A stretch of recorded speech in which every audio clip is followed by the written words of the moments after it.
Apa yang kalian pikirkan tentang ini?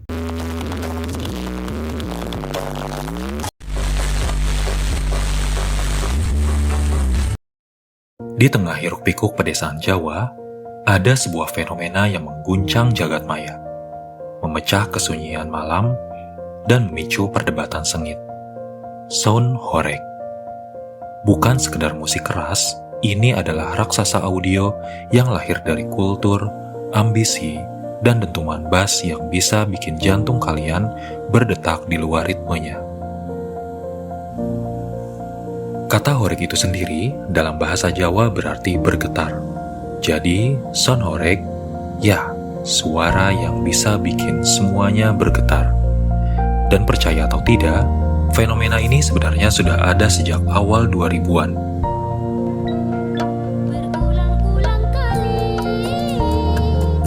Tapi pasca pandemi, di tahun 2020, entah kenapa gairahnya meledak, terutama di Malang Selatan. Jawa Timur adalah episentrumnya. Malang, Pati, Blitar, Jember, Kudus, Demak, dan Rembang. Nama-nama ini bukan cuma daftar kota, tetapi medan perang audio, tempat para jagoan sound system unjuk gigi. Dari komunitas awal di Blitar, mereka mengubah hobi menjadi obsesi, dan akhirnya menjadi tontonan massal. Awalnya, sound horeg ini cuma hiburan rakyat. Pernikahan, karnaval desa, dan perayaan 17 Agustusan. Intinya, kalau ada hajatan, sound horeg siap jadi bintangnya. Tapi ini bukan cuma pasang speaker asal bunyi. Ini ajang adu kreasi, adu modifikasi, dan adu siapa yang paling gila. Ciri khasnya, ya, tentu saja bass yang dominan, menggelegar. Kalian mungkin bisa merasakan getarannya hingga ke tulang. Bahkan beberapa klaim menyebutkan suaranya dapat terdengar hingga radius 7 km. Bayangkan, 7 km. Volumenya jelas di atas ambang batas. Speakernya luar biasa besar dan sering diangkut menggunakan truk. Musiknya dangdut koplo, campur sari, hingga house music yang diremix sendiri. Dan jangan lupa visualnya, lampu warna-warni yang bikin mereka jadi pusat perhatian, terutama pada saat malam hari. Di beberapa tempat, seperti Desa Sumbersewu, Banyuwangi, ada yang namanya battle sound, semacam adu jotos antara sound system. Ini bukan cuma soal suara, tapi soal gengsi, soal siapa yang paling horeg. Ada beberapa alasan kenapa sound horeg ini bisa menjadi fenomena yang masif. Pertama, ini ada di DNA budaya Jawa Timur. Masyarakat di sana memang suka musik yang keras, ekspresif, beda dengan kesenian keraton yang lebih kalem. Sound horeg cuma jadi evolusi dari tradisi itu. Kedua, teknologi sound system yang semakin maju. Dulu, era 70-80-an, rock dan pop barat sangat booming. Orang butuh audio yang bagus. Sekarang, teknologi digital bikin speaker makin bertenaga. Para pemilik sound ini berlomba-lomba berinvestasi besar-besaran. Siapa yang punya alat paling mahal, paling kuat, dia yang paling dikagumi.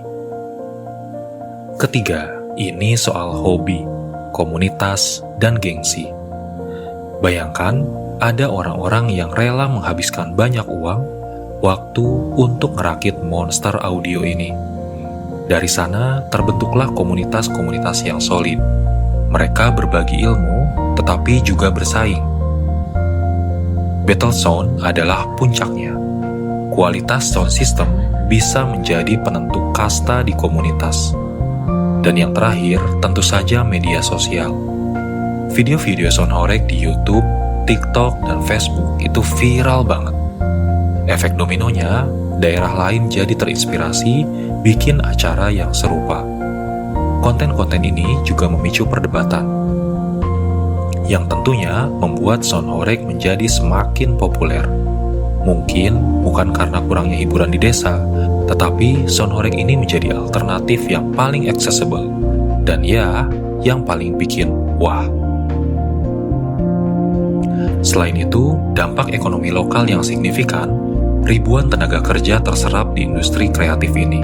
Bisnis rental sound system menjamur, UMKM di sekitar lokasi acara ikut kecipratan rezeki. Jadi, Sound Horeg ini bukan cuma soal suara, tetapi soal roda ekonomi yang berputar. Tapi, di balik gemuruh bass dan euforia massa, ada suara lain yang mulai bergaung.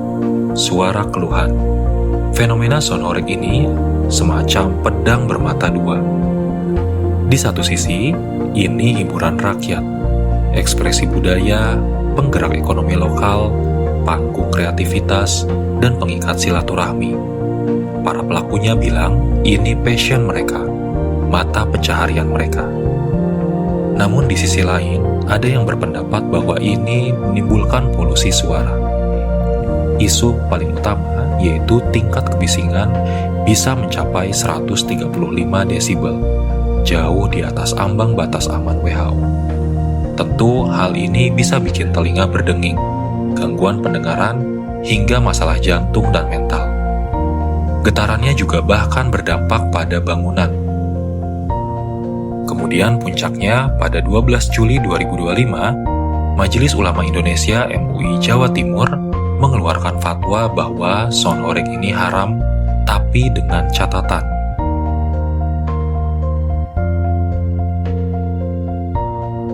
Fatwa ini pun muncul karena ada ratusan masyarakat yang merasa terganggu. Tentu fatwa ini memicu banyak reaksi. Ada yang mendukung, dan ada juga yang menolak. Para pelaku usaha Sound Horeg jelas keberatan. Saya selaku pengusaha Sound Horeg, saya tidak akan berhenti, Mas, karena itu usaha yang melekat pada kegiatan saya. Mereka bilang ini mata pencaharian. Bahkan ada yang sampai pasang logo halal di sound system mereka, mungkin sebagai sindiran. Pemda sendiri masih hati-hati, berusaha mencari jalan tengah yang terbaik. Dari kacamata sosiologi, Sound Horeg ini menarik. Bukan cuma soal musik, tapi juga soal refleksi masyarakat kita. Ini soal identitas komunitas, ruang publik yang diubah jadi arena pertunjukan, sampai soal gengsi sosial. Siapa yang punya sound paling gede, dia yang punya status. Selain itu, ini juga memicu konflik. Ada yang suka, ada yang tidak suka. Ini menunjukkan batas toleransi masyarakat. Sound Horeg menjadi semacam laboratorium sosial buat kita melihat bagaimana orang berinteraksi, membentuk identitas, negosiasi konflik, dan bahkan membangun makna di tengah budaya kontemporer yang terus berubah. Sound Horeg adalah paradoks. Di satu sisi, ekspresi budaya dan penggerak ekonomi. Di sisi lain, potensi ancaman kesehatan dan kenyamanan publik. Tentu tantangannya adalah bagaimana menemukan keseimbangan. Apakah kita bisa punya Sound Horeg yang tetap meriah tanpa merugikan? Apakah dialog di antara semua pihak, pelaku, masyarakat, dan pemerintah bisa melahirkan regulasi yang adil? Apakah industri Sound Horeg bisa berinovasi, tidak hanya di volume, tetapi juga teknologi yang lebih ramah lingkungan dan telinga? Sound Horeg adalah cerminan kita, dinamis, penuh semangat, tetapi juga harus bertanggung jawab. Semoga getaran yang dihasilkan bukan cuma dari bass, tapi dari kesadaran bersama untuk menciptakan harmoni.